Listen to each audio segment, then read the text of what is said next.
эрх зүйч адягийн эрдэнэлэг мөн миний би мөнх цэцэг та бүхэндээ энэ удаагийн нэвтрүүлгээ шууд хүргэх болно. За ингээд танд энэ орой мэндийг хүргэе. Баярлалаа. Орой мэнд хүргэе. За шүүхийн шийдвэр биелүүлэх газартай холбоотой нэг асуулт ирсэн байна. Энэ шүүхийн шийдвэр биелүүлэх газрын архивт байгаа хавцаст хэрэгт одоо нотлох баримтуудыг нэмж хийх юм аа, нэмж хийгээд байна гэсэн гомдол нэг бус нэлээд хэдэн хүнээс ирсэн байгаа. Тэгээ одоо энэ нотлох баримтыг одоо дотор нь ажилдаг хүмүүс хийгээд идэм үү? Одоо ямар хүмүүс нь ингэж нэмж хийгээд идэв? Эсвэл энэ хүмүүс нь худлаа яриад идэм үү? Одоо та энэ талаар яг юу гэж бодож байна? Нийтийн шийдвэр гүйцэх алба гэдэг маань зүгээр та. Төрийн нэрийг барьсан маф байдаг.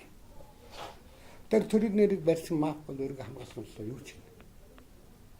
Би амьдрал дээр аюул олгон ийм тохиолдлуудыг мэднэ. Янз бүрийн юм. Жишээлбэл би нэг нөхрөөс авлахтай. Одоо 90 онд тоо шүүх шийдвэр гаргасан байж байгаа. Тэнгүүд лавчаал юу бол би тэр нөгөө гүйцэтгэл ажиллагааг зогсоё гэсэн хүсэл гаргаад тэрийг зогсооцсон гэж юм гараад ирдэг. Би нэг хүний өмнөөс баталгаа гаргасан байдаг. Бас 90 тоо.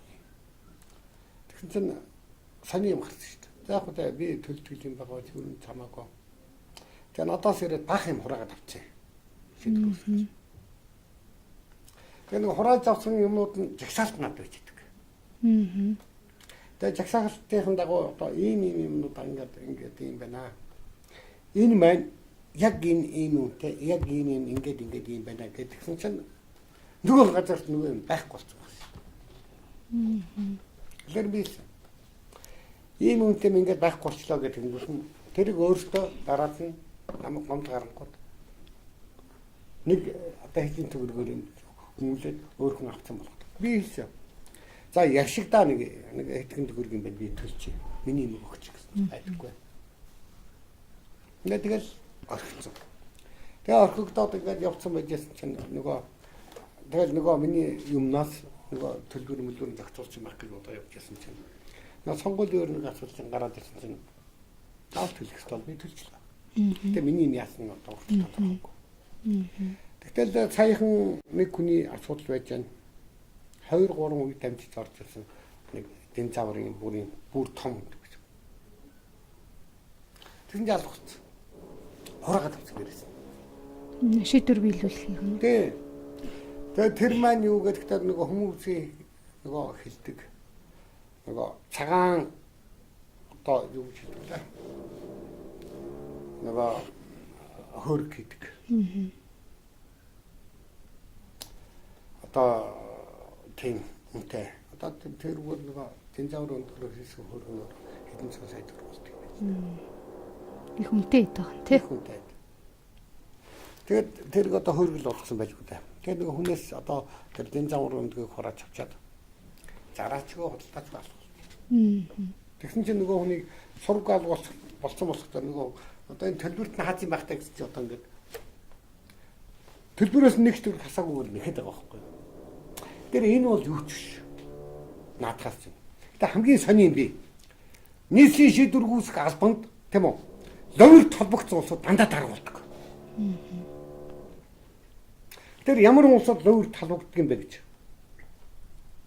Бараг судалгааны юм уу бараг юм байж. Дарга нарын хөрөнгөтэй мөнгөтэй том компаниуд юм бол төрийн том албан хаагчдын ловирттой холбоотой асуудлыг зохицуулсан төрийн албан хаагчд буюу нөгөө шийдвэр гүйцэтгэгч нар тушаалт төвшин дэш. Шодрог байсан нь өөрөө ингээд нислэгддэг. Ийм сони юм би. Бүр ингээд над бол онцаар өдөртөө жишээ хүртэл байж. Тэгээд нэг шийдвэр гүйцэтгэх алба гэдэг маань мат болчих. Өөрөлдвөл яг эрх мэдэлтэй төрийн хэдэн байгууллагуудын хараанд байдаг мап болчих. Тэгээд тэр мапнууд дотроо юу ч бол хийн.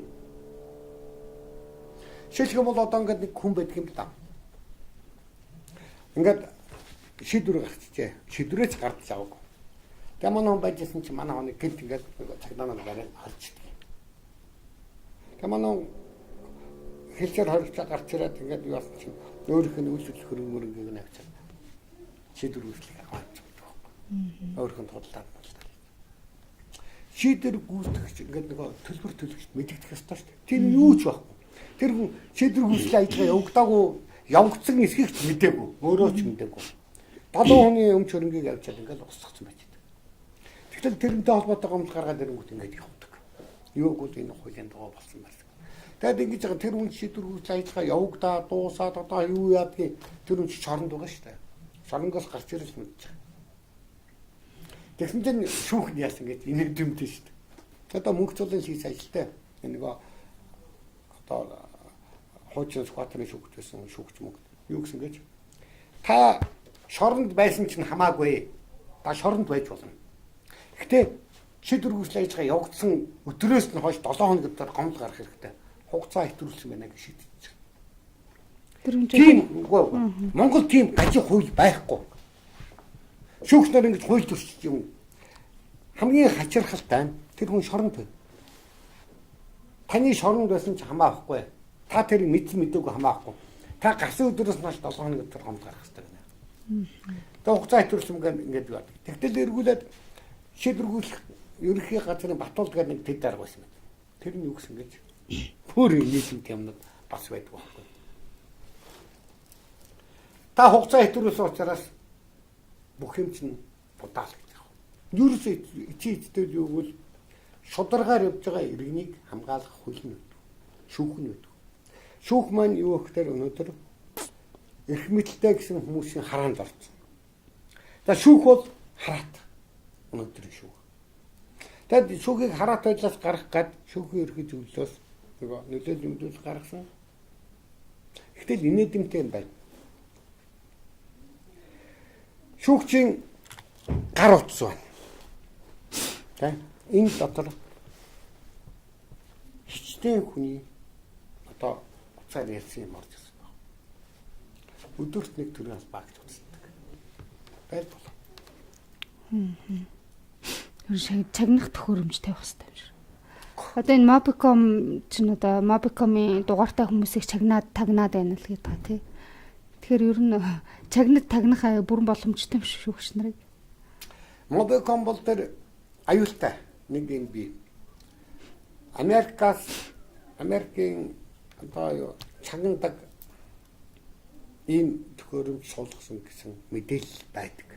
Гэтэ би мэдэхгүй. Өөрөөр тэр Mobicom-ын гар утсыг барьж байгаа хүн болгоны утсыг чагнах тийм юутай болцсон гэж. Төхөөрөмжтэй болцсон. Тийм. За.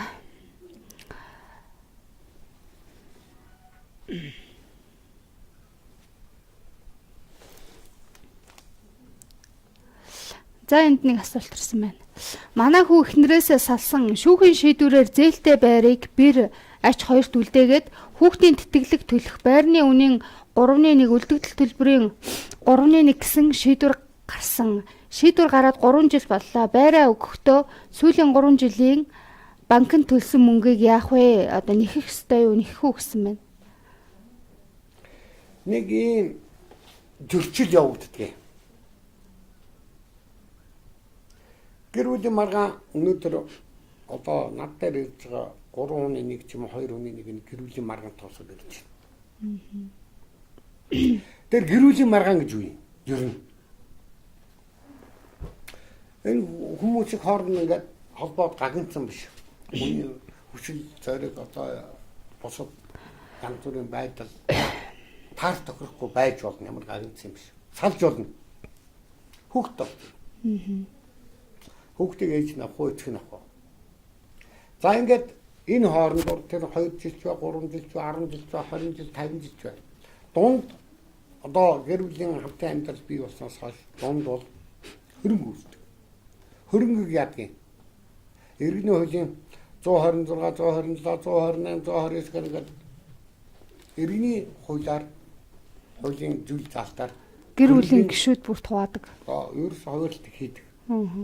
Гишүүн бүр хуваарлт хийдэг. Тэгтэл одоо нэг сони юм гараад байна. Ипотекийн зээлтэй холбоотой асуудал. Энэ дээр гэр бүлийн дундын хөрөнгө гэж юу гэдэг юм бэ? Тэр энд нэг юм бий. Хамаагүй. Одоо ингээд дундаа ингээд ипотекийн зээлэнд орсон ч ороогүй ч нэг юм бий. Нэг байр бай. Тийм үү? Тэрний дундын эд хөрөнгө нь хэдэн төгрөг юм бэ гэдэг тогтоох хэрэгтэй. Гэхдээ тэр нэг банкнаас авдаг. Энэ 140 сая төгрөгийн байр. Тэгвэл 100 сая төгрөг. За яг 100 сая төгрөгийн байр. За 15 жил хугацаанд авчээ. 100 сая төгрөгийн байрыг. Ипотекийн зээлээр. Одоо ингээд энэ хүмүүс маань одоо 3 жил 4 жил хамт амьдраад дундын эд хөрөнгө нь хичнээн төгрөг болсон буюу өөрөөр хэлбэл тэр байрны хэдэн үе өнгөлөгч болсон байх. Бусдууд банкных шүү дээ. Тэр нэг 2 3 4 5% гарцсан. Тийм үү? Тэр байрны шалахгүй шүү дээ. Тэр мөнгө нь дундын хөрөнгө. Үйлчлэн үе юм гэхээр нөгөө банкнд хамааралтай. Тэгэхээр дундын хөрөнгө нь хуваана. Дундын хөрөнгө нь хуваана гэдэг тэр байрны нөгөө зээл гэж байгаа. Тэр 100 сая төгрөгийн зээлийн 5 саягийн төлөгдсөн юм 10 сая төгрөг төлөгдсөн юм. Тэр төлөгдсөн мөнгө нь тэр гэр бүлийн дундын хөрөнгө. Ингээл юу. За үзэгч авъя. За холбогдсон байна. Хуулийн цоорхой юу? За тийм байна. Та асуулт асуугаарай. За.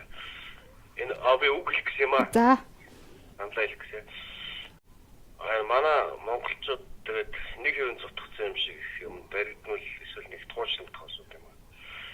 Тэгээд шинжлэгддгүй соёл хүний хөгжил дээр анхааралтай улс гүрэн бол өрөөлж сүрдэг жамтай. Эсвэл хоорондоо алсан эсвэл гадны ич болно.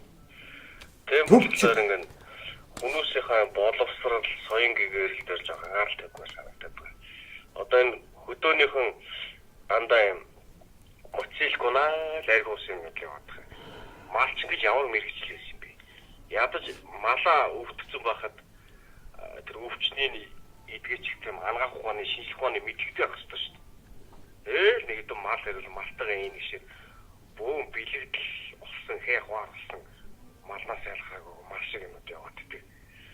Энэ малчин гэж хэрэг мэрэгчл байдаг бол татвар авч иж тэр хүн татвараа төржиж тэр маань мэрэгчлээ гэдэг юм уу юу гэдэг юм. Татвар авдаггүй шүү дээ малаас. Өгөх ёстой шүү дээ. Малчдаг өөрсдөр нь малаа имжлүүлдэг болгомоор. Тэр хүмүүс татвараа ингэж байгаа. Малыг имжлэхийн тулд жишээлбэл төр малд ингэж байгаа. Одоо янз бүрийн боёны зовлон өгдөг шүү дээ төр малд. Ингэж байгаа. Татвар төлдөггүй малд төрөөс ахаад мөнгө зарцуулна гэдэг чинь энэ чинь өөрөө утгагүй юм. Жишээлбэл ингэж байна. Одоо 100 торхон 9 шидэн болоод ингээл баахан бэлгэсэлт ингээл боо юм болоод явдаг. Дээр дагуулаад өвчин зовлон ингээл боо юм болоод явдаг. Тэгэл нөгөө хүүхдүүдийн одоо нөгөө сургууль соёлд ингээл оруулаад ингээл явдаг. Тэгэл малчтын төлөө юм хийгээд байдаг. Тэгэхээр ингэж байгаа юм. Малчид төрд юу гэдэг юм? Юу ч өгдөг. Ноосоо тушаас нэг 2 3 мянган цаас өгч байна. Килограммаас нь. Болдгоо байхгүй юу? Төр маань яагаад ингэж яваад байдаг юм? Яадаг юм бэ гэхдээ тэр манай энэ 76 хулгайч. Тийм үү? 76 хулгайчдын талаас илүү гин малчид сонгодог юм. А тэр малчид бол юу гэвэл өөрт нь нэг сайхан харагдсан, өөрт нь 100000 төгрөг, 20000 төгрөг гэсэн үнийг сонгодог юм. Тэгэд ингээд цөөхөн тэгэхээр нэг 1000 малчны саналыг авчаад тэгэл тэр хүн их хурлын гишүүнгээд ингээд явцдаг байхгүй юу? Манайх нөгөө жалаг давны одоо түшээдтэй болсон. Ийм учраас энэ малчтын асуудал малчид тэр татвараа төлөв. Монгол улсын газар нутаг дээр мал нь ингээд өвс ногоогоо идээд явж байгаа бол малчид татвараа төлөв. А татвар төлсөн малчдад төр нь туслая. Яагаад ингэж болдгүй юм? Одоо аваад үзэл та 90 оны их үед үйлдвэрүүд таглаа. Тэгэхэд яасан гэж би нэг л юм мэдэхгүй байна. За одоо ингээд энэ үйлдвэр ингээд таагдаад хаалгаа барьчлаа. Энэ юугүй болсон байгаа гэхэд нэг тийм үү? Нэг 10 литр суу нэг хоньны гой хурж ирээд тэнд өгье гэсэн малчин байсан гэж би сонсоогүй юм байна. А харин тэнд 100 толгон боллоо гэд нэг үйлдвэр ажиллачаад те бэли мэли өчнөө тосонж өгдөг. Би татвараа төлдөг хотынхан. Малчид ямар татвар төлдөг юм? Таасаа тэглээ штэ. Одоо тэндээс одоо жишээ нь улсын их хурлд хүн сонгохын тулд одоо малчтад мөнгө өгөөд Тэд нар баг л тэдэндээ саналаа. Тийм учраас одоо энэ тийм учраас ийм баггүй. Тийм учраас одоо тэр малчтаа төр нь сургаж боловсруулах хэрэгтэй. Боловсруулах хэрэгтэй. Тэгтээ боловсруулах тэр хүн чинь яагаад гэвэл сурахын тулд энэ малчтаас төр орлого олох хэрэгтэй. Монголд орлого орж ирэх хэрэгтэй монголчтаа. Тэгвэл тэрийг хуульчилж өгөх хэрэгтэй юм шиг. Хуульчилж өгөх гэж тэр орлого нь татвар байдгийг. Малчтаас нэг төгрөгийн татвар одоо би жишээлх бол 2000 оны үеийн байдлыг аваад үзье л да. 2 сая төгрөгийн орлого ордог юм байна. Малаас төрд. Төр 20 сая төгрөг гаргаж илүү да. 2 тэрбум ороод 20 тэрбум гаргасан гэдэг үү. Тийм юм байдгийг. Гэтэ тэр юм байгаа. Малчтаас төрд нэг төгрөгийн орлого ордоггүй. Тэр бизнесийн зохицуулт хамаагүй бус юм өөрөө явдгийн. Тэр малчид татвараа төл. Малчтаас татвар ав. Энэ их хурлын 76 дибий. Дибилүүдээ та нар татвар аваач малчтаас. Тэгжиж малч нь өөрөө хөгжинэ. Одоо бол ингэж байгаа шүү дээ. Байшлаа гэж байгаа. Зүгээр ингээд ингэж байгаа. Өдөө ингээд нэг шаарлах болоод хүн нэг жишээлх бол нэг зугаалгаар явж байгаад нэг малчнаас ингэж байгаа. Нэг хоног өгөөч гэж гуйж байгаа. Юу хотын зах дээрээс байдаг хүнээс 2 дахин өндөр үн хэлж байгаа. Энэ ч үнэтэй байж таа гэдэг хингүүд байшлаа гэж. Ягд байшлаа гэж. Ягд өгвөл тэр зүгээр өөрөөрөө дураараа өсч идэгий. Одоо өнөөдөр 60 тэрбум 60 сая малтаа гэдэг. Монголын одоо тэр 70 80 оны үеийн судалгаа байдаг юм. Монголын бэлчээр бол 25 сая малын найдвартай бэлчээртэй. Өнөөдөр тэр 25 сая малын тэр талбай биш үү? Сайхан тарган цатгалан ямар ч цуд тулснаас айхгүй байх тийм үү? Тэр талбайгийн тал нь ашигт малтмал гэдэг байхгүй болсон. Тэгэхэд өнөөдөр 50 60 сая малтай болчиход. Тэр 50 60 сая малыг югээр тийжгээд байгаа юм? Өөрөө удахгүй юм болчиход байгаа. За үзэгч аавь. За холбогдсон байна. За холбогдсон байна. Асуулт асуугаарай та. За холбогдсон байна шүү. Шууд нэвтрүүлэгтэй холбогдсон байна. 8 цаг болчих. За. За холбогдсон байна. Холбогдсон байна. За холбогдсон байна. Асуулт асуугаарай. Энэ хуулийн цоорхой нэвтрүүлгийг одоо энэ төр засгийн нэгтгэл сонсож хүлээж авдаг юм байдаг юм. Хоёрдугаар энэ нэвтрүүлгийн үрдүн гэж одоо юу гардаг юм бол. Хүмүүсүүдийн ярьж байгаа юмд одоо тэгээд нэг байх. Ер нь бол манай цоорхой хууль олон байгаа л. Дээрээс нь энэ хуулийг Монгол орны хөгжихгүй байгаа гол шалтгаан шүүх, морхоор цагдаа авилгатай тавьдаг гадар шудраг ажиллахгүй байгаатай л холбоотой. Тийм учраас энэ улсын хурлын гишүүд чинь хэрэг хийчихэд байгаа. Тэгэл биднүүдний тэдний улсын хурл гэсэн 76 холгаа 70 одоо ажлын лоерс ингээд нэрлээд байхад.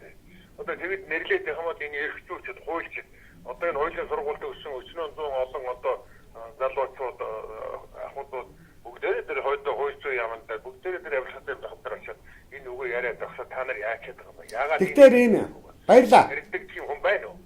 Баярлаа ингэж байгаа. Баярлал одоо нэг таны хэлж байгаагаар би тэмтэж байгаа нэг нь баж хэрэггүй. Таны хэлж байгааг би тэмтэж байгаа нэг. Над чиг ингээд бусад өөр хүн ингээд гараад хүнийг нэг заагаа шүмжил. Өнөөдөр би зүгээр ингэж байна. Хуулийн яамны төрийн нарийн бичгийн дарга баясгалан гэдэг хүн байгаа.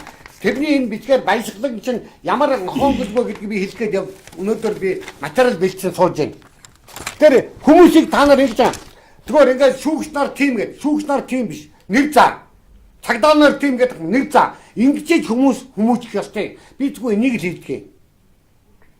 Одоо тэгээд бид нар чинь одоо зүгээр энэ төрөд бүрийн коммент момент хэлдэг янзмаар нэг л баахан хулгай ажилласан.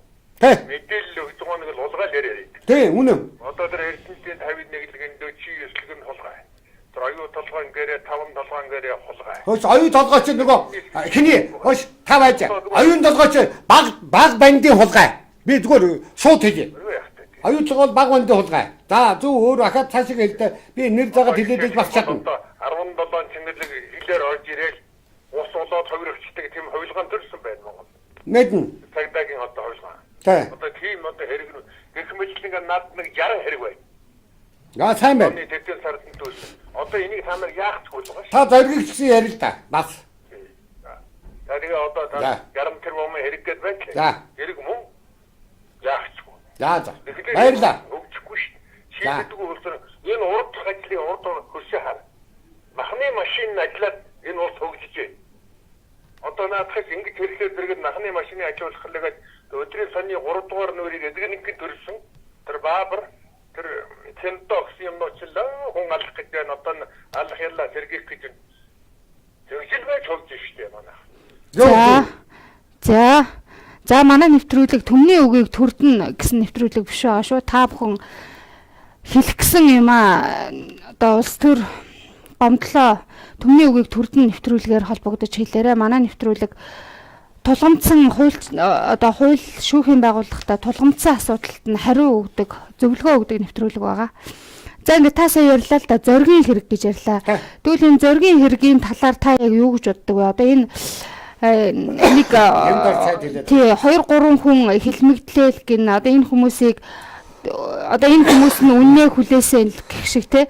Одоо тэгээд яг үннээ хүлээсэн учраас хорилол гин тэгэнгүүтээ гаргалаа гин бус өөр ял өглөөл гин энэ талаар яг та нэг өөрийнхөө ойлголтыг ярих уу?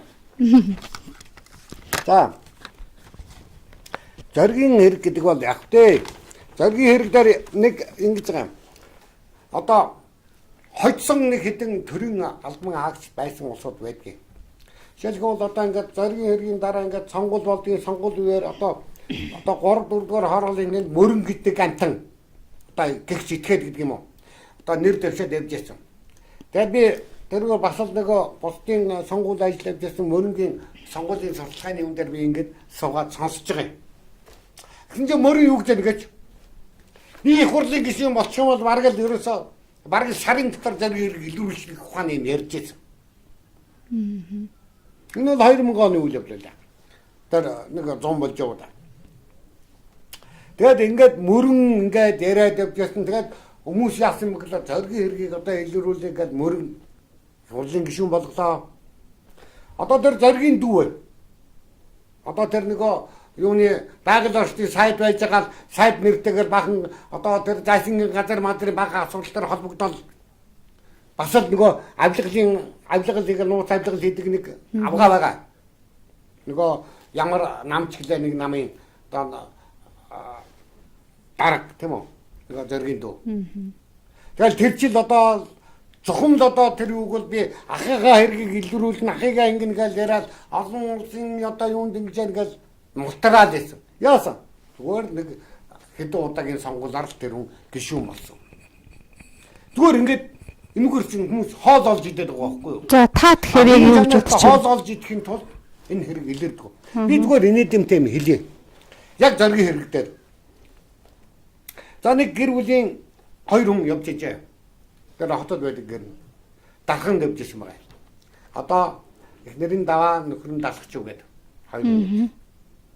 Гэр бүлийн 2-ыг зоргийн хэрэгээр барьж байгаа юм. За бариад нөгөө оюун хинглээ нэг юунд нь холбогдуулаад нэгийг нь авчаал дорнговын одоо мөрднээс нөгөөдгөө төв аймагт хийсэн гэсэн. Тэгээд нөгөө хоёулын гисэн зодлоо, нүглээ, дарлаа, хоолоор өлсгөлөө, хүмүүсээр дарамтлуулаа ерөөсөө нөгөө хүнийг амтан болгодог ийм ажил хийсэн байна. Тэгээд энэ хэрүүл нөгөө зоргийн хэрэг чинь дараа. За тэгээд нөгөө эргэтэйг нь тэр далахчиг нь яасан бэ гэхдээ тэрхсэл ерөөсөө хамгийн амар байдлаар ингээл зодоол дээрлэхэл зодож нүдэл өлсгөл одоо тамалсан байгаа. Одоо нэг инкватыг тамалсан гэдэг чинь Францаас авчирч ирээ тийм үү? Тэр нь шоронгоос гараад нэг удахгүй навцаарсан гэдэг тийм үү? 2 сар өндөр. Тэгээ нөгөөдгийг чинь ингээд юугаад эв ариул сав саруул явжсэн хүн хэвдэрт оржээ. Хэвдэрт орсон байна. Тэгээ тэр хүн өөрөө бүр одоо үхлэн ирлээ гэд гойсон байна. Би өөр хамаагүй хэрэг хүлээж болно. Би зоргийн хэргийг хүлээхгүй. Гингүүт нь чи хаан банкыг ухсан хэргийг хүлээ тэгвэл оронд нь. Тэгвэл чамаг амьд үлдээ гэсэн байна. Амьд үлдээ гэж. Тэгээ нөгөө чинь зоргийн хэрэгээр шалгагдчих байгаад амьд үлдэхийн тулд за тэр хаан банк ямар ч хамаагүй хэргийг хүлээе гэж. За тэгээ нөгөө шүүхийн шийдэх тогтоол байгаа. Хаан банкны хэрэгээр тэр нь шийтгэгдэж. Шийтгэгдэх шүүх орн бол Онгооны хурал болсон. Онгооны хурал гэдэг маань юу гэвэл манай хөө нөгөө юу биш та. Нөгөө хуурамч зохиол мөрдөн байцаагч нар зохиол үчээд тэр зохиол дээр тэрүүгээр гаруусах турласан байна. Одоо хэвдэрт оруулчаад гаруусах турласан.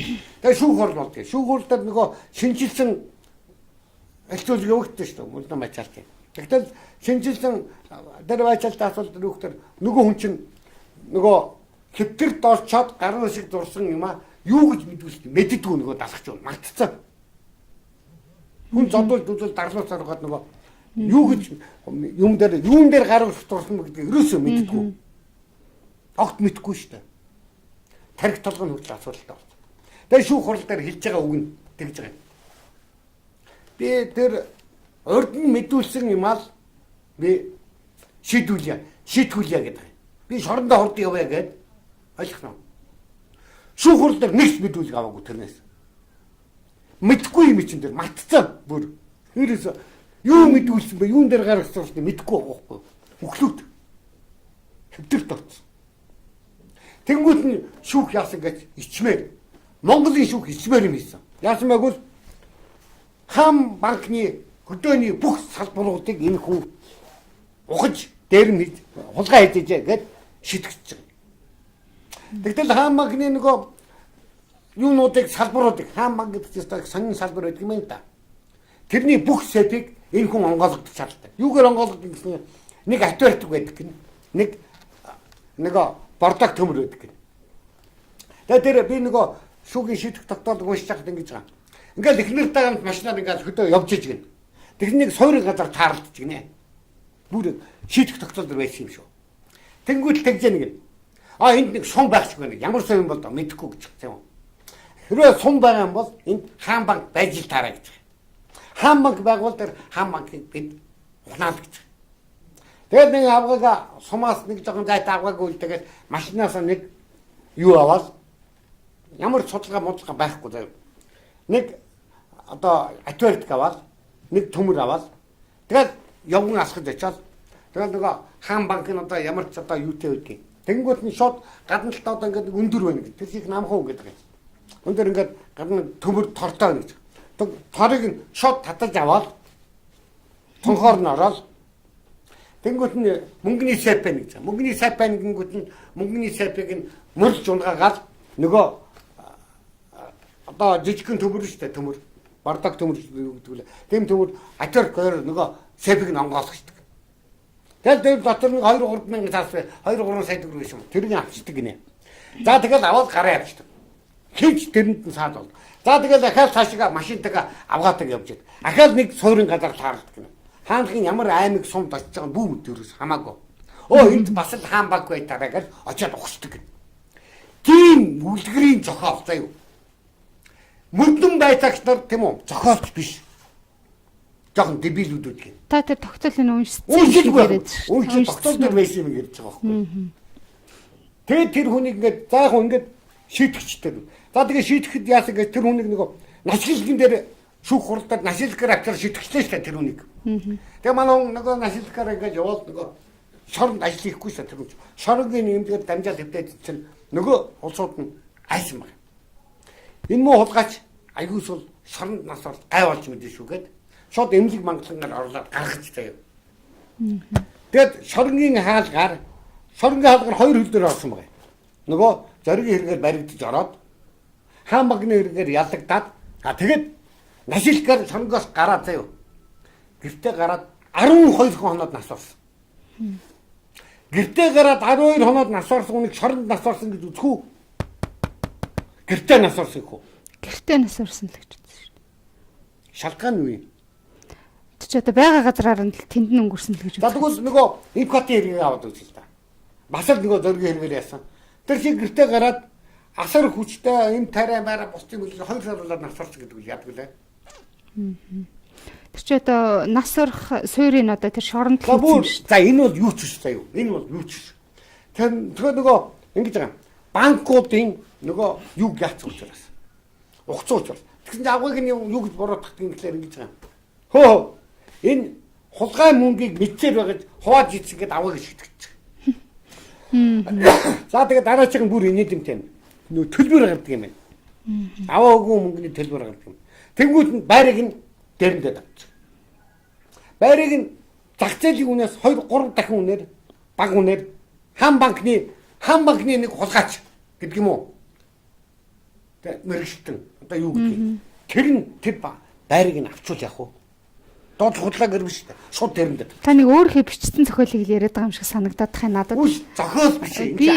Харин би итгэхгүй. Надад нэг сонир санагдав. Бүш тэр эхнэрийн даваа гэдэг нь тэр хүнийг далах ч үгдэг. Хаан банкыг хулгайлсан далах зүйн хэрэглээд байгаа заяа. Тэрдэргүй.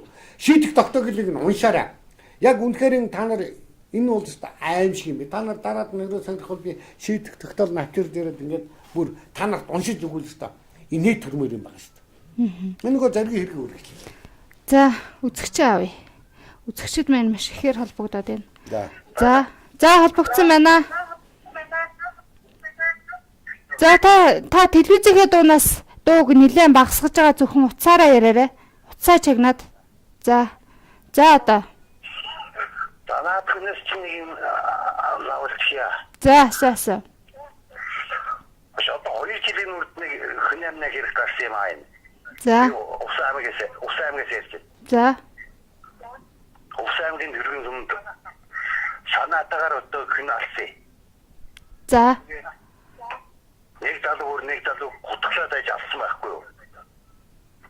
Тэгэхээр одоо тэр залуу нэг алсан залуу хохирогч нь байхгүй, алуулсан залуу байхгүй, алсан залуу нь одоо ямар ч одоо ялц юм авсан юм уу хийхтэй байгаад минь одоо ямар ч үстэй. Одоо бас л хуулийн цоорхой юм уу? Энд та нөгөө талигаач хамаатан садан энд хамааралтай хүн үү? Тэгэхээр л болохгүй болчиход байгаа юм. Ягаад гэвэл яг ийм тохиолдолд хэргийг хаагаад нөгөө хамааралтай улсууд нь нөгөө алсан хүн нь мөнгө өгчдөг. Ингээд байхгүй болчихдог. Та хамааралтай хүн бол та яг тэр материал босод юм байвал хүрээдэр би танд тусалж болно. Нэгэд та хамааралтай хүн биш учраас энийг яалтж байхгүй. Та тэгвэл би дахиад нэг юм асуучих. Наадах чим хамаатан садны юм бол би мэдхий. Зүгээр танихгүй юм бол би сайн мэднэ. Тэр хүмүүс нь гомдоо гаргаж орно. Тэгээд тэр одоо талигааштай холбоотой хэрэгсгүй болгосон материал хүрээдэр би зөвлөгөөг нөгөөд өргөжийн бичээд өгье.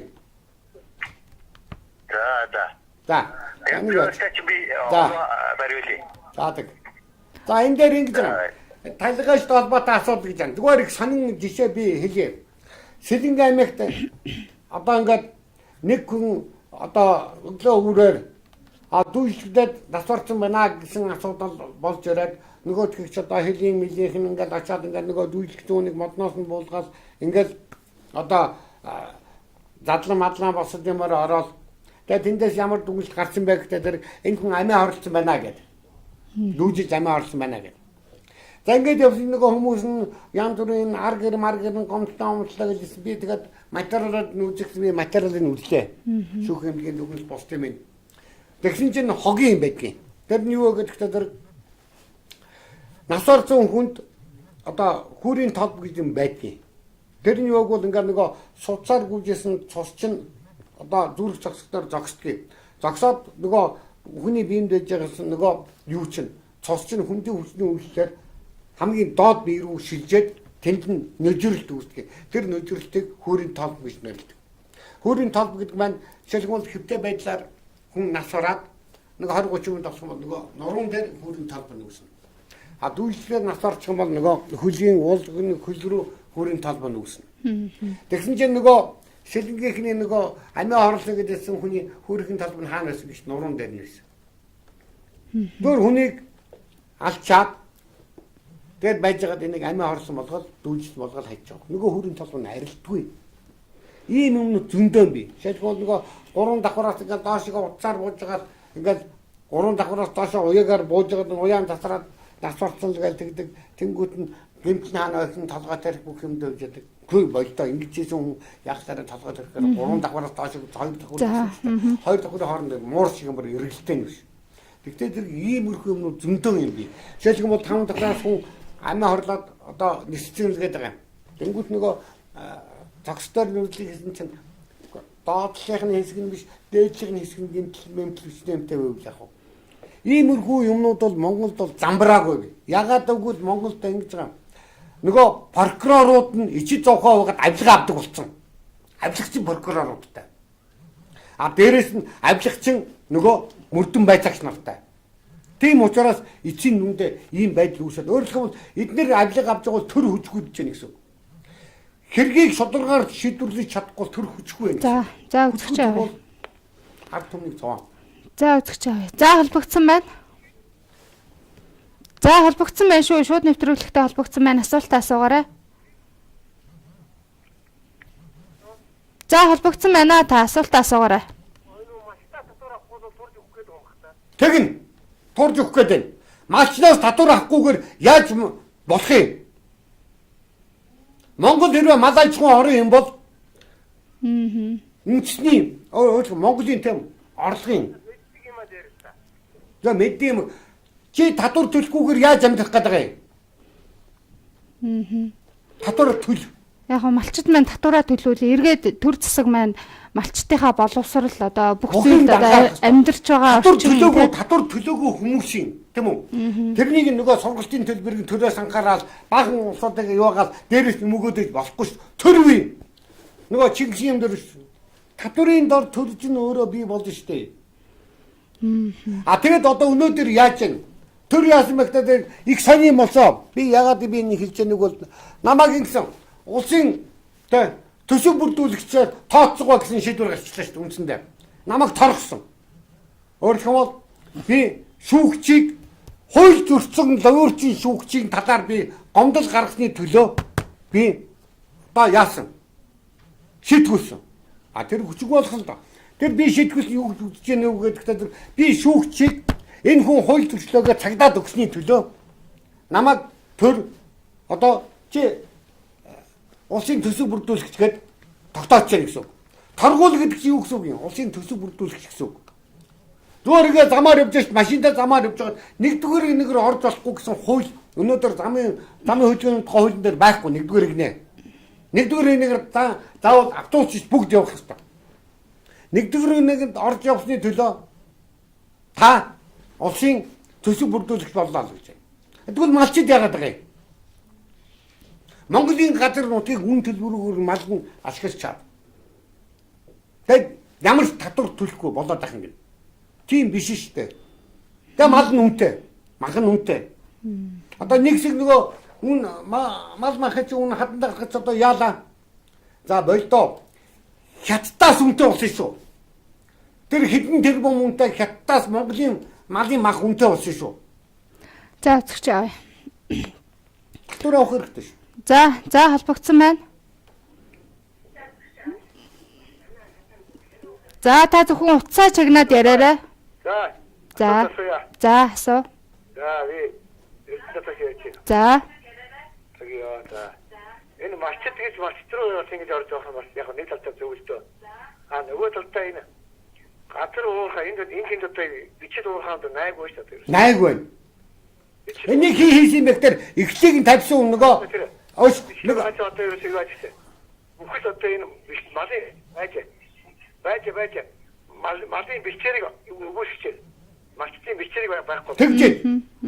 Атруу яг малчтын өгөж болно. Уурхайгны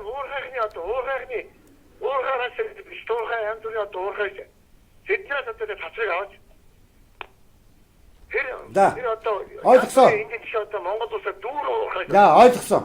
Би яг таны талд байна. Тэгээд одоо энэ тэрний одоо гадар нутгийн зөвлөмж байгаа эргэж байгаа. Өвс ногоо нурахгүй байгаа уус. Үнэн. Ороосоо гарахаа байж байгаа. За энийг хийсэн хүнийг би танд хэлэх үү? Хэлдэг. Нөгөө Понсолмагийн нэг бардгар нүхтэ нэг таваарч байгаа штэ. За. Тэр уулгаач тэр багманд хоёрын хийсэн ажил штэ. Риотинтогийн тагнуул багманд. А тэр нэг яг энэ асуудлыг чи хийсэн тэр Понсолмагийн очирот гэдэг нэг хүн Понсолмагийн очирот гэдэг хүн төрөөс өгсөн байрыг мөнгө олгож хайчаад тэгэд лицензийн 8 бизнес хийдэг хүн штэ.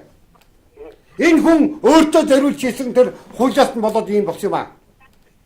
Понсолмагийн очирот багманд хоёр одоо яг таны хэлээд байгаа энийг чи хийсэн. Төрийн шудраг хүн хэлсэн л дээ. Төрийн шудраг хүн хэлжээсэй. Дуртаар хэлжээсэй. За энэ тэр очрол гэдэг нь хийж байгаа одоо тайлан мөнгө нь хэдхэн сая төгрөгөж гинэ гэсэн. Хэдэн зуун. Тэ. Багван бас яг тийм. Төрийн шудраг бас зарим шудраг хүмүүс байна шүү дээ. Бага. Гэхдээ марцлал бас яг юмаа бас чадвараа өгч болно. А гэхдээ марцлын хажуугарын газар нутгийн удаачлаа энэ уур ийм юм аа. Яг таны хэлж байгаа юм байгаа. Яг өнөөдөр үндсэн хуулиа бариа тийм үү? Одоо газрын байлгийн 50%-ийг нь төр аваад ард түмэндээ өгдөг энэ систем рүү шилжээд 50%-ийг нь авах ёстой бүх уургаанаас. Тэгсэн чинь 34%-ийг худалдаж авна гэж юу хэлээд байгаа юм багванд мó худалдаж байгаа мó нохоон гүлэг заяа. Багвандыг те худалдаж байгаа нохоон гүлэг гэж нэгээд намайг шүүхэд өгөх багванд. Би харин багвандын тэр нөгөө өөрийнхөө найзыг авчиад элчингээр Канадад элчингээр тавиад хятад элчингээр тавиад тэр нь бол Иракинтаг зуулшилж оруулж ирсэн. Би бүх фактыг гаргаж чадна. За танд өөр асуулт байна уу? Асуулт байвал асуугаарай. Бүр ингээд уур үргүүлчлээ. Шинээр гарсан ерөнхийлөгч одоо шинээр гарсан хөрөлцөх. Одоо энэ шинээр гарсан ерөнхийлөгч шинээр засгийн газрын сайд энэ хөрөлцөх хоёрыг бол манай юм бол дэмжиж байгаа. За баярлалаа. За. Юм их л бодож байна. За. Би өнөөдөр энэхүү хүмүүс асуулт асуухаас өмнө би бас нэг юм хэлье. Монголын төр яагаад хүчгүүцсэн бэ гэж. Би түрүү ярих гад юу асуу. За энэ байна. Монгол улсын хууль зүйн дотоод хэргийн яам. Төрийн нарийн бичгийн дарга баясгалан гэнэ. Энэ бичиг бол 2017 оны 12 дугаар сарын 22-ны өдрийн шүүхийн ерөнхий зөвлөлийн гүйцэтгэх нарийн бичгийн дарга Мэнцайгийн санаа гэж явуулсан нэг бичиг байна. Энэ дээр бол ингээд бичиж. Түүнчлэн захиргааны ерөнхий хуулийн 5 дугаар зүйлийн 5.1-ийн 2 дахь заалтанд хууль тогтоомжийг биелүүлж захирамжуулсан шийдвэр гаргадаг. Түүнтэй адилах нийтийн эрх зүйн бусад байгууллага гэдэг танай байгууллага хамаарч байхад бол эрх зүйн хэмжээний хөөрөнд баталсан дүрм журмыг дээрх хуулийн 60 дахь зүйл заасан шаардлага нийцүүл хянуулж бүрдүүлэхээр ирүүлж бай гэдэг ингээд шүүхийн ерөнхий зөвлөлд албан тоод явуулж. Энэ бол 17 оны 12 дугаар сар 22. За дараад нь 18 оны 1-р сарын 15-ны өдөр бид нарт өөр бичиг явуулж байгаа. Өөрөлдөө манай гомдоор хийгдсэн асуулт. Юу гэж нэг бол энэ дээр хэлж байна. Харин хууль зүйн дотоод хэргийн яам нь захиргааны хэм хэмжээний акт гаргах талаар хуулиар олгосон эрх хүлээс үүргийн бэлтгэн хяналт тавих хэрэгжүүлэхийг шаардах хэрэггүй болно. Энэ нь юу гэсэн үг вэ? Шүүхийн ерөнхий зөвлөл гэдэг газар бол ямар ч журам гаргасан энийг хууль зүйн дотоод хэргийн яам хянахгүй буюу бүрэн эрхт онцгой комисс боллоо гэд энэ баясгалан хэлж байгаа. Тэгэхээр баясгалангийн энэ хоёр албан тоод хоёулын дээр нь яг гарган үсэх нь адилхан байна. Нэг хүн зурж, баясгалан гэдэг хүн зурж. Тэгээ баясгалан гэдэг хүн яагаад ийм хоёр бичиг явуулав? Нэг нь бол хуулийнхаа дагуу явуулсан. Нөгөөх нь бол энэ хүн бидний таалаг шүүхтэр энэ хүн арбитрийн журмаар оролцоод ингээд явж би энэ хүнийг татгалж байсан. Энэ хүн биднэр өшгөнтөн авах сэдвээр ийм хачин гажиг юм хийгүүгүй. Хувийн сэдвээр хийгдсэн байх гэж боддог. Гэтэ яам бол хууль зүйн дотоод хэргийн яам 20 хэдэн хоногийн дотор өөрийнх нь яг нэг чиглэлээр шүүхийн ерөнхий зөвлөлөөс гаргасан одоо журмын талаар гаргасан хоёр юм дээр хоёр байр суурь илэрхийлээ баясгалан. Ийм хүн одоо өнөөдөр төрийн нарийн бичгийн дарга байна. Магадгүй энэ урд өмнө бас адилхан төрийн нарийн бичгийн дарга байсан. Би энэ хүний хууль мэддэг гэдэгт би эргэлздэг. Би зүгээр шууд үннийг хэл. Энэ хүн яагаад биднэрт өгтөө одоо ийм одоо бид нар бүрдэхгүй гэд ингээд худлаа хууль бус юм хийгээд байгаа. Яагаад байггүй энэ хүн нэг одоо арбитрч энэ хүн байсан. Арбитрийн хуралд орж ирсэн би. Улаан цайм болж өгдөггүй энэ хүн. Шууд муу гадны лөөрчнгуудад үйлчлээд гүгээд байгаа байхгүй юу? Гадныханд үйлчлээд гүгээд байгаа юм. Лөөрчин. Тэгэхээр би энэ амтныг би тэгсэн. Татгалцсан. Татгалцаад ингээд засварсан чинь өөрийнх нь эсрэг татгалзаад байгаа тэр хүн суугаад байдаг байхгүй юу? Өчтөн удаа суугаад шийднэгээ суугаад байгаа. өөрийг нь татгалзаад байхад өөрөө шийдэхэд оролцсон нэ. Ийм Монголд байдаггүй. Шүүгчийг татгалзах юм бол тэр шүүгчийн татгалзлын асуудлыг бусад хоёрын шийддэг нөгөө хүн гараад явдаг. Тэгэхээр суугаад байгаа. Би тэгэхээр ороод хэлсэн. Хөөе баясгалаа чи гараач гэсэн чинь гарахгүй гэдэг үйл яах вэ? Инээд юм тийм. За тэгвэл өнөөдөр бүр их сайхан боллоо. Өнөөдөр сайхан гэдэг юм баггүй. Би өнөөдөр захиргааны давдаалцах шатны хоролд ажиглагчаар орлоо. Нэг хорол. Нэг маргаан. Их л том маргаан. Тэгсэн чинь тэнд цогц зүгч татгалт хийж байна. Би энэ хэрэгээс гарлаа. Би татгаллаа гэж. Энэ хэрэг шийдэхгүй. Яагаад гэдгсэн. Энэ нэхэмжилж байгаа талтай холбоотой тийм үү? Банк. Хөдөлгөөн хөгжлийн банкнаас би зээлтэй. Тийм учраас би өөрөө гарнаа гэд гарч байна. Би ажиглагч алга ташмаар байсан. Өнөөдөр яаж вэ? Шүүх. Хаан банкнаас зээлтэй шүүгч таа юу? Хаан банкны шүүхийн хаан банкны нэхэмжлийг хангахад улаараа төлөлтөд өгч байна. Хас банкнаас хүн зээл авсан шүүгч. За юу? Хас банкны талд шийдвэр гаргаад өгч байна. Монголд оройтсон нэг шүүгч нарын 80-90% зээлтэй байна өнөөдөр банкнуудад. Тэгээ банкны хэрэгүүдийг өөрөөр тэр зээл авсан банкны хэрэгүүдийг нөгөө шүүгчдэн шийдээд байдаг. Тэгтээ тэр өнөөдөр шударгын байлгыг бол зээл хүний асуудал банктай холбоотой асуудал шудар байлгыг бол одоо хэргийг шийдэж байгаа шүүгчийг өөрөөр ах トゥ төрсөн ах トゥ хамаатан задан эхнэр нөхөр одоо эхнэр нөхрийн үр хүүхэд нь ах トゥ нар нь энэ банкнаас зээл аваагүй гэсэн баримт гаргаж иржээж тухайн хэргийг шүүгч шийдэхгүй бол болохгүй. За. За үзэгч авъя. За холбогдсон байна. Сайн байна уу? За орой минь хүргэе та асуулт асуугаарай.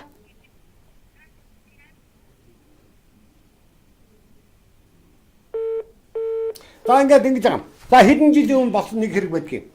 Улаанбаатар банктай холбоотой асуудал. Яасан бэ гэхээр Улаанбаатар банктай холбоотой асуудал ингээд яаж нэг шүүгч хууль зөрчилдсөн шийдвэр гаргадгийг. Бүр сони юм болдгоо шүү дээ. Тэр бүр яагаад гэвэл хууль зөрчсөн шийдвэр гаргаад ингууд нь хаяад гараа авдаг гэсэн. Шийдвэрээ сонсчаад. Тэгсэн чинь алдаатай байд гэд хүлээгээд байдаг. 4 цаг үлээсэн шүүгч шүнжэнгөө үлээсэн. 10-11 цаг хүртэл намайг үлээсэн. Би бодож орохгүй шийдвэрээ сонссон юм чинь. Тэнгүүтээ би хурлын тэмдэглэл 2 хоногийн дараа хурлын тэмдэглэлийг нь юу гаргуулна гэсээр гаргуулад нэг хавц тэргийг тоолоод дугаарлаад гаргах хосгод болчихсон. Тэр хүн өөрчлөх болно. Тэгсэн чинь нөгөө шүүгч авсан гэж хурлын тэмдэглэлд өөрчлөлт оруулах тухай гэд өөрийнхөө шийдсэн нэг заалтыг 180 градусаар өөрчлөөд шийдвэрээ гаргацдаг. Шийдвэрээ өөрчлөөд.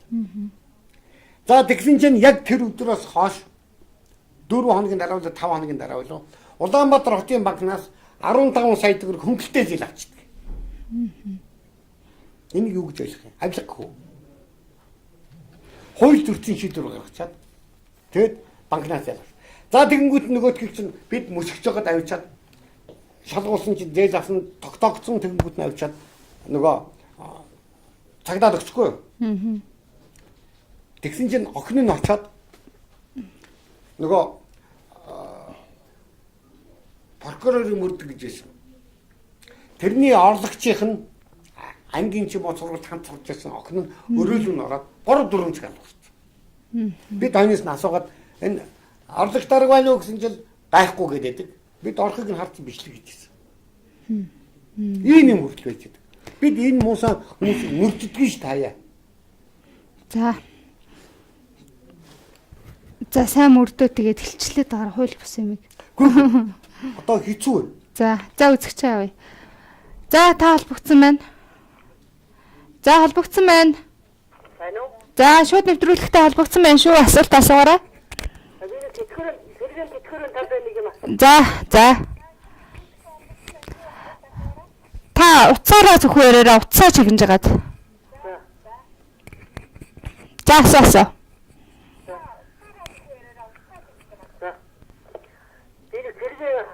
Тэтгэрэн талын юм асуух гэсэн юм аа.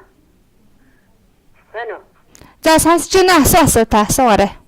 Цэргийн тэтгэврт 29 жил ажиллаад тэтгэвртэй гарсан юм аа. Тэгээд ингээд юу вэ хасчих. Тэтгэвэр хасчих юм аа. Одоо ингэ хаана хандах вэ гэж асуух гэсэн. Нөгөө юунаас тэтгэврийн шалгалтаар хасагдсан уу? Байна уу? Нөгөө нэг шалгалт хийгдсэн шүү дээ. Хяналт хийгдсэн. Тэрүүгээр хасагдсан уу? Яагаад хасагдсан? Шалтгаан нь. Гинтэл зүгээр дууж байгаа тэгээ хасчих. Та материал аваад хүрээд ирлээ би үзье. За. Энд бол энэ өөрөлдвөл одоо яг энтэй адилхан нэг юм асуудал гарч ирсэн нөгөө цэргийн байгууллагад энгийнээр ажиллаж байсан хүнийг нөгөө цэргийн тэтгэврт оруулаад тогтооцсон эндээс хасаад тэр үгээр нөгөө юуг нь гаргуулмаар иймэрхүү марган бол би сая нөгөө тэтгэвртэй холбоотой ингээд нөгөө юу явуулсан өнгөрсөн жил чинь бол одоо нэг бахан компани ажиллаж өгдөг энэгээр зарим хүмүүсийн тэтгэврнүүдээ зарим хүмүүс хасагдаад иймэрхүү бол энэ компани юмд орсон нэг зөвчл байсан ч гоо эсвэл тушаал мушаал нь хойж бассан ч юм байд. Яг энэ материалыг нүдчиж болох байх гэж би бодож байна. За эрх зүйч Эрдэнэ хэлэхтэй өөртөө нь холбогдвол 96 тэг 2 97 тэг 3 мөн 99 88 40 40 гэсэн утсаар та бүхэн маань холбогдож байна шүү. За та холбогдсон байна. За холбогдсон байна шүү. Асуулт асуугаарай. Та асуух зүйлээ асуугаарай. Шууд тэтгэврт яаж холбогдсон юм бэ? За холбогдсон байна. Та холбогдсон байна. Асуултаа асуугаарай та. Шууд нэвтрүүлэгтэй холбогдсон байна. Байна холбогдсон байна. Энэ надаа хажууд хүнчээр ямар очтой юм бэ? Надаа шараад нэж чоо шинжилгээ өгүүлээ надад үнээр яриуд. Тэгээд та. Важ зүгээр их гоё. Өөс чи жоохон өшөө сайхан уулаад гаач тэгээд. За. Мэж. За. Гоо зүгээр нэг иймэрхүү та уртаа улсууд байдаг. Энэ бол энэ уртаа улсууд бол би түрүү масштаб татвар авах ёстой гингүүт уралж байгаа хүмүүсийн нэг. А нэг бол одоо нөгөө цагдаа шүүх одоо ингэ миний нөгөө муулсан шүүгч мөхтөр бос хүмүүсийн эхнэр нөхөр үр хөхөд хань ижил бос хүмүүс нь байдаг. А тийм учраас энэ хүмүүсийн үгийг хэлүүлэл олон их зүгээр үү. За үзэгчд маань одоо уурлын бухимд нь янз бүрээр л эрэг бай сөрөг ба бүх зүйлээр л харьцсан тийм учраас бүгдийг одоо хүлээн зөвшөөрөхөөс өөр аргагүй. За та холбогдсон байна. Холбогдсон байна шүү. Асуултаа асуугаарай. Байна. Би нэг асуулт асуу. За асуу. Наад хүнчин бол агуу хүн байна уу? Байна. За сонсож байна таныг сонсож байна. Наад хүнчин бол агуу хүн байна уу? За агуу хүн байна л гин зарим нь тэнэг мангар хүн байна л гин зарим нь шудраг хүн байна л гин тэгэл янз бүрээр хэлэх юм да. Үзэгчд маань. Наад хэлж байгаа хүний чи. Наад хэлж байгаа хүн зү. Маш зүг юм ярьж. За та асуулт асуугаарай. Асуух зүйлээ. Тэгээ би бас бодож байна л та.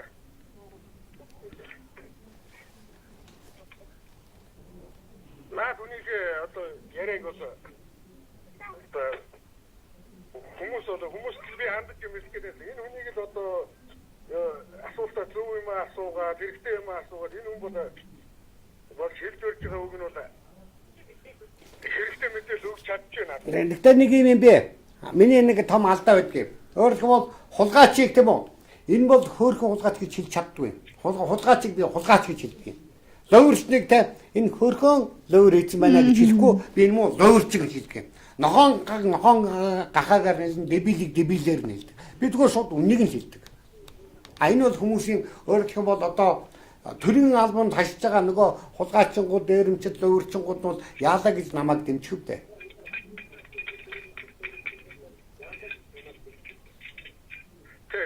Яг зөв. Байна. Байна. Зөв. Наач зөв. Бүр нэрээр нь хэлж байна. Юугаар нь хэлж байна. Наач бол ингэж хэлэх ёстой байхгүй юу? Ард түмний наадхыг чинь үзэж харж байгаа хүмүүс би. Энэ нэр сүдүүр нэр усаар нь хэлээд ингэж шүүмжлэх чинь айгүй зөв асуудал байхгүй юу? За баярлаа. Асуулт авахгүй гарах юм. Энэ чигээрээ сайн ард түмэд мэдээлэл сайн өгөөрэй. За баярлаа. За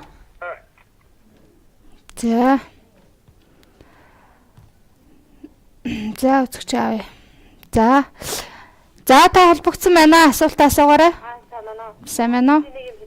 За. Ер нь бол сая бас нэг залуу хэлсэн шүү дээ. Мэдрэл хөрөнгө гаргаж ирчих шиг. Одоо яг энэ улсын хурлд нэрт ирж байгаа нь бүгд сканерээ тууд шиг сайтай гэдэг. Аагаас яавал гой сайхан хийдэг. Тэгээд бидний амьдралыг дээрдүүлж байгаа нь хаана байгаа. Би дөнгөж энэ залуу энэ ахын хэлж ярьж байгааг ингээд сонслоо. Тэгээ эхэндээ жоохон сэрч хийдэг. Энэ одоо хамаргүй ингэчээд одоо ингээд чанга дугаар яриад идэг. Айгуу гайхалтай. Гэхдээ ярьж байгаа яриа нь үнэн бодтой бас баталгаатай тийм үнд цогтой ярьж байгаа хгүй. Чи ч өнөөдөр зургтны цаана очиод яг нэр устай яг бүр ингээд баталгаатай нотлохотой юм ярьдгүй. Зүгээр ингээд тойрж явсаар байгаа өөрөөр хийдэг. Тухайлбал энийг жишээд бидгээд тэгж гудаа тойрж явсаар байгаа дуусдаг шүү дээ. Яг үндэ одоо энэ ихтэй айгүй юу байна. Айгүй мундаг ах байна. Айгүй зөрөгтэй байна. За баярлалаа. За. Тэгээ бас нэг За танд асуух юм байна уу? Юу вэ гэхээр миний асуудал болохоор манай нөхөр болохоор нэг барилгын инженер хийдэг юм аа. Хийдэг байсан. Тэгээд айр жилийн өмнө хийдэг байж байгаа 6 сая төгрөг авах хэрэгтэй. Тэгээ хамгийн гол нь гэрээ хийгээгүй. Тэгээд тухайн байгууллага нь болохоор нийгмийн татвар төлөх үү гэхээр манай хүн төлөхгүй гэж хэлсэн юм байна. Тэгээд одоо ямар ч баримтгүй болох. Тэрийг шийдэж болдгийм аа. Та яг нөхрөө тэр ажиллаж байсантай холбоотой янз бүрийн баримт байдаг бол баримт оруулах юм бол нөгөө дансаар мөнгө авч ирсэн бол тэр баримтууд аваад манай ажил дээр хүрээд хагас өдөр 10-аас 14 цагийн хооронд би байна ажил дээр. Тийм. Болно наадах. За та бүхэн 96 тэг 2 97 тэг 3 гэсэн дугаараар холбогдож байгаа. Хэрэгцээш эрдэнэ хэлэхтэй өөртөө нуулзна. За ингээ манай нэвтрүүлэг 7 хоног бүрийн 1-т 2 дахь өдрийн орооны 20 цагаас үзэгчид 5 хүндээ шууд хүрдэг байгаа. 19 тоос гэсэн. Үгүй. Өнөөдрийн хувьд бол тий 7:45-аас эхэлсэн байгаа. Тий дараагийн удаад бол яг хуваарийн дагуу 20 цагаас 20 цаг 45 минут хүртэл шууд 1-т 2 дахь өдрийн орооны 20 цагаас шууд хүрнэ. За ингээд дараагийн нэвтрүүлэг хүртэл баяртай. 97 хоног бол баяртай.